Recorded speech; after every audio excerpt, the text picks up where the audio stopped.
إن أكرمكم عند الله يتقاكم. صدق الله العظيم وبلغنا رسوله النبي الأمين المتين المبين الكريم، ونحن على ذلك لمن الشاهدين والشاكرين والحمد لله رب العالمين. حضرات محترم، آئیے ہم اور آپ عقیدت اور محبت کے ساتھ جھوم جھوم کر اور عشق میں ڈوب کر ہم سب کے آقا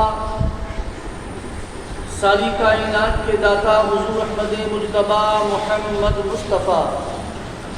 صلی اللہ تعالی علیہ وآلہ وسلم کی بارگاہ بےکس پناہ میں درود و سلام کا نذرانہ عقیدت پیش کریں. پڑھیے بابرکت آواز اللہم صلی علی سیدنا و مولانا محمد مبارک وسلم. صلو علیہ صلاۃ و سلام علیک یا رسول اللہ صلی اللہ تعالی علیہ وسلم. اللہ نے اپنے کرم اور فضل سے ہمیں مسلمان بنایا، اور مسلمان بنانے کے ساتھ اللہ عز و جل نے ہمیں اپنے محبوب کی امت میں پیدا فرمایا. اور اس کے علاوہ رب کعبہ نے بے شمار ہمیں نعمتوں سے نوازا. ان گنت اتنی نعمتیں اللہ نے ہمیں عطا فرمائی کہ اگر ہم اس کی نعمتوں کو گننا چاہیں، شمار کرنا چاہیں، تو ہرگز ہم اس کی نعمتوں کو شمار نہیں کر سکتے. مگر افسوس صد افسوس کہ جس رب نے ہمیں بے شمار نعمتوں سے نوازا، جس رب نے ہم پر بے شمار اپنا کرم فرمایا، اپنا فضل فرمایا، اسی رب کی ہم نافرمانی کرتے ہیں، اسی رب کے ہم گناہ کرتے ہیں.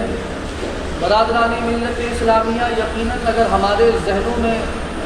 یہ بات راسخ ہو جائے، یہ بات مکمل طور پر پختہ طور پر بیٹھ جائے کہ ہمارا رب ہمیں ہر لمحہ دیکھ رہا ہے، ہمارا کوئی عمل، ہمارا کوئی فعل یا کوئی بھی کام اللہ کی نگاہ سے، رب کعبہ کی نظر سے پوشیدہ نہیں، تو یقیناً یہ گناہوں سے بچنے کا بہترین سامان ہو جائے گا. اگر یہ بات ہمارے ذہنوں میں راسخ ہو جائے کہ رب ہمیں دیکھ رہا ہے، تو یہ گناہوں سے بچنے کے لیے بہترین علاج ہے، اور بہترین یہ سامان ہمارے لیے مہیا ہے کہ ہم اپنے ذہنوں میں یہ چیز بٹھائیں. اسی کی تعلق سے ایک واقعہ ہے. حضرت سیدنا ابراہیم بن ادھم رحمۃ اللہ علیہ، آپ کی بارگاہ میں، آپ کی خدمت میں ایک شخص حاضر ہوا، اور حاضر ہونے کے بعد اس نے عرض کی، حضور میں بہت گناہ گار ہوں اور مجھ سے بہت گناہ سرزد ہوتے ہیں، بہت زیادہ میں گناہ کرتا ہوں، گناہوں سے بچنے کی کوئی تدبیر مجھے بتائیں، میرے گناہوں کا علاج آپ تجویز فرمائیں. تو ہماری اسلاف کا، ہمارے بزرگوں کا ایک اپنا انداز ہوا کرتا ہے.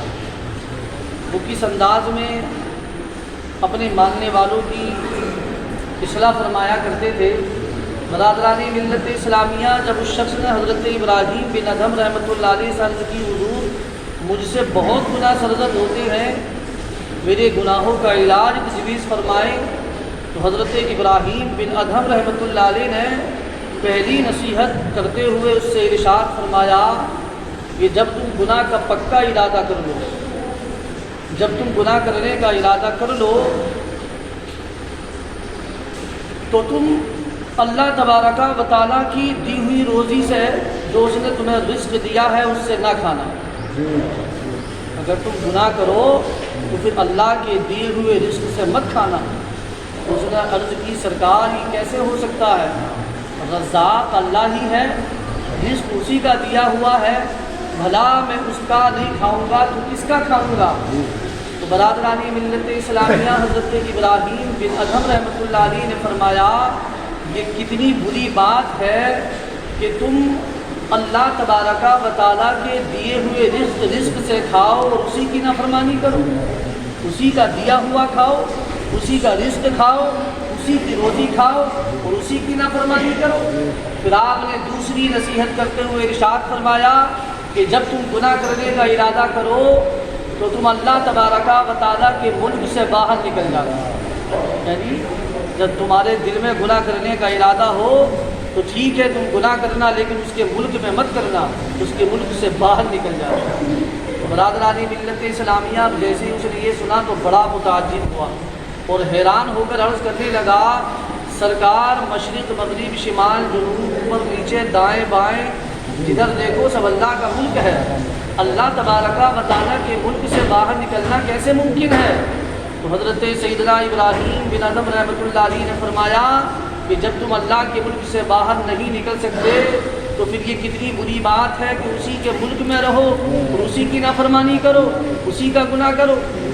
پھر آپ نے تیسری نصیحت کرتے ہوئے ارشاد فرمایا، توجہ کو ذرا حاضر رکھیں، تو یہ تمام کی تمام نصیحتیں ہمارے اور آپ کے لیے بھی ہیں۔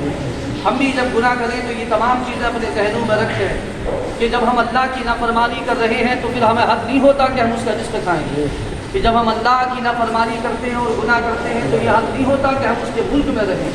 برادران ملت اسلامیہ تیسری نصیحت کرتے ہوئے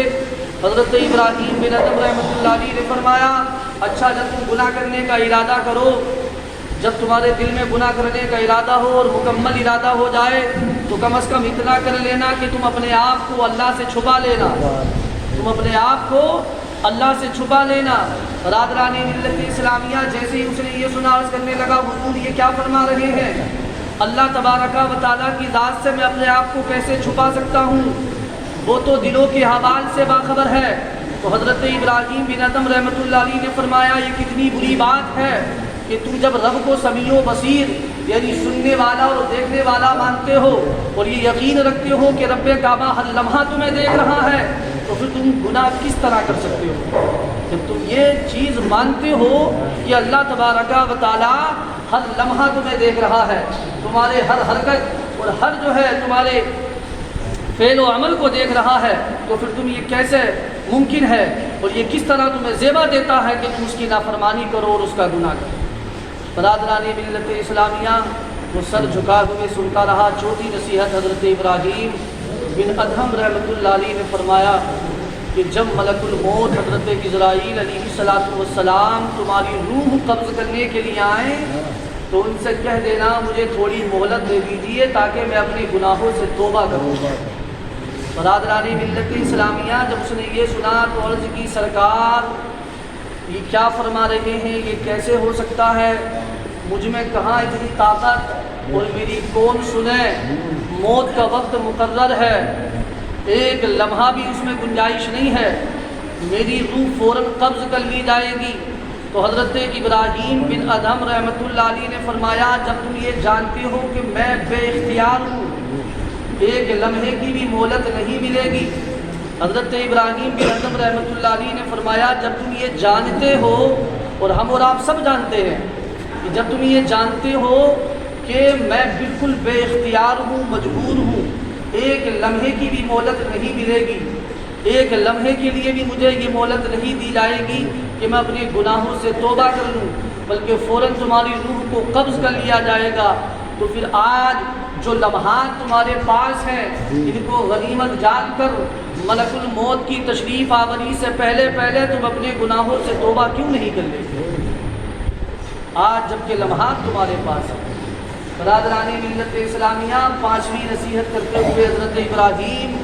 بن ادھم رحمۃ اللہ علیہ نے فرمایا کہ جب تمہارے اوپر موت واقع ہو جائے اور تمہیں قبر کے حوالے کر دیا جائے اور جب نکیرین تمہارے پاس منکر نکیر سوالات کے لیے آئیں تو ان نکیرین سے کہہ دینا کہ تم جاؤ، یہاں سے چلے جاؤ، ہٹ جاؤ۔ تو برادران ملت اسلامیہ جب اس نے یہ سنا تو عرض کی، حضور یہ کیا فرما رہے ہیں؟ مجھ میں کہاں اتنی طاقت و ہمت، اور میں کون ہوتا ہوں جو نکیرین کو ہٹا سکوں؟ تو حضرت ابراہیم بن ادھم رحمۃ اللہ علیہ نے فرمایا کہ جب تم نکیرین کو، منکر نکیر کو قبر سے نہیں ہٹا سکتے تو پھر تم نکیرین کے سوالات کے جوابات کی ابھی سے تیاری کرو۔ اور چھٹی اور آخری نصیحت کرتے ہوئے حضرت ابراہیم بن ادھم رحمۃ اللہ علیہ نے فرمایا کہ جب قیامت کے دن تمہیں جہنم میں جانے کا حکم دیا جائے تو تم کہہ دینا میں نہیں جاتا۔ اب جیسے ہی یہ سنا تو عرض کرنے لگا، حضور قیامت کے دن تو گناہگاروں کو جہنم میں گھسیٹ کر ڈالا جائے گا۔ تو حضرت ابراہیم بن ادھم رحمۃ اللہ علیہ نے فرمایا، نادان جب تجھے خبر ہے تو پھر یہ کتنی بری بات ہے کہ اللہ کے دیے ہوئے رزق سے بھی تو کھائے، یعنی رب کی روزی سے باز بھی نہ آئے، اللہ کے ملک میں بھی رہے، نگیرین کو تو ہٹا بھی نہ سکے، اور قیامت کے دن جب تجھے جہنم میں جانے کا حکم دیا جائے تو اسے ٹال بھی نہ سکے، تو پھر گناہ کرنا ہی کیوں نہیں چھوڑ دیتا؟ حضرت ابراہیم بن ادم رحمۃ اللہ علیہ نے فرمایا کہ گناہ کرنا ہی کیوں نہیں چھوڑ دیتا؟ برادران ملت اسلامیہ، آج یہ تمام نصیحتیں ہم بھی اپنے اندر پیدا کریں، ہم بھی ان نصیحتوں پر غور و فکر کریں۔ آج جب ہم جھوٹ بولیں،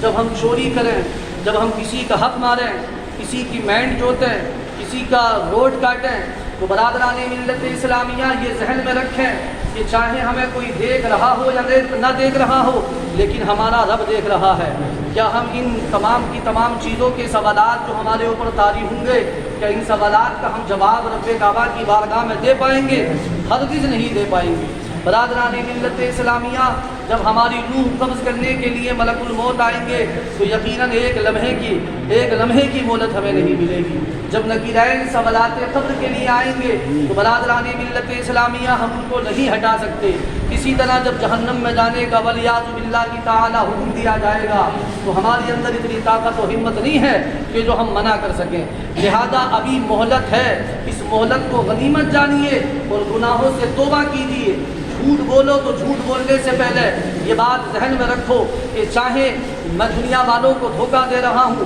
اگرچہ میں جس سے جھوٹ بول رہا ہوں یہ مجھے سچا مان رہا ہے، لیکن میرا رب مجھے دیکھ رہا ہے۔ اگر کسی کی مینڈ آپ کاٹیں تو برادران ملت اسلامیہ یہ ذہن میں رکھیں، اگرچہ یہ کھیت والا یہاں حاضر ہے یا نہیں ہے، لیکن رب کعبہ مجھے دیکھ رہا ہے، کل قیامت کے دن مجھے حساب دینا ہوگا۔ برادران ملت اسلامیہ، اسی طرح جس گناہ کا آپ ارادہ کریں اور جس گناہ کی آپ جانب جائیں تو یہ ذہن میں رکھیں کہ کوئی دیکھ رہا ہو یا نہ دیکھ رہا ہو، لیکن ہمارا رب ہمیں دیکھ رہا ہے۔ اللہ تبارک و تعالی ہر چیز کا دیکھنے والا ہے اور وہ ہر ایک کو سننے والا ہے، اس سے کوئی چیز برادران ملت اسلامیہ پوشیدہ نہیں ہے، وہ ہر چیز کی خبر رکھنے والا ہے۔ آج اگر معاشرے پر نظر ڈالی جائے تو ہمارے حالات اللہ اکبر ایسے بن چکے ہیں کہ بعضوں کے حال تو یہ ہیں کہ اب وہ گناہوں پر اس قدر دلیر ہو چکے ہیں، ان نصیحتوں کو یاد رکھنا یا یاد کرنا تو بڑی دور کی بات ہے، وہ گناہوں پر اتنے دلیر ہو چکے ہیں کہ اب بعض گناہ ان کی نظر میں گناہ ہی نہیں ہے، بعض گناہ ان کی نظر میں گناہ ہی نہیں ہے۔ کہ جیسے کہ اگر ہمارے کھیت کے برابر میں اگر روڈ جا رہا ہے اور روڈوں کا اگر مشاہدہ کیا جائے تو ہم نے وہ روڈ اور سیر اتنے تنگ کر دیے ہیں، اتنے تنگ کر دیے ہیں کہ گویا کہ ہماری نگاہ میں روڈ کاٹنا کوئی گناہ ہی نہیں ہے، حالانکہ یہ حقوق العباد میں سے ہے، یعنی کسی کا کھیت کاٹنا یا اگر ہمارے کھیت کے پاس میں اگر روڈ جا رہا ہے تو روڈ کو کاٹنا یہ حقوق العباد ہے۔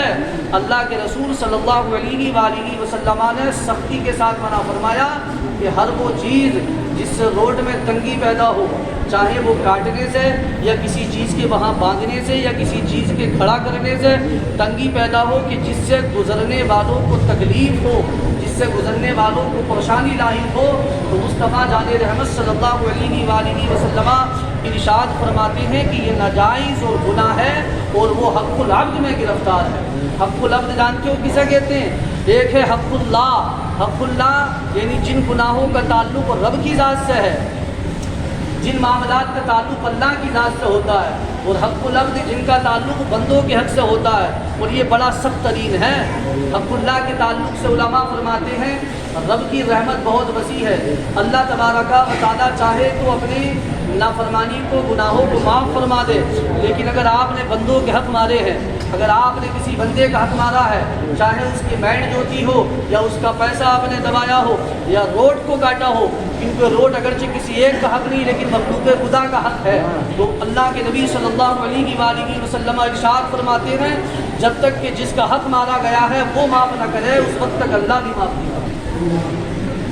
حضرات ہمیں سوچنا چاہیے، غور و فکر کرنا چاہیے، کل ہمیں رب کے حضور حاضر ہونا ہے،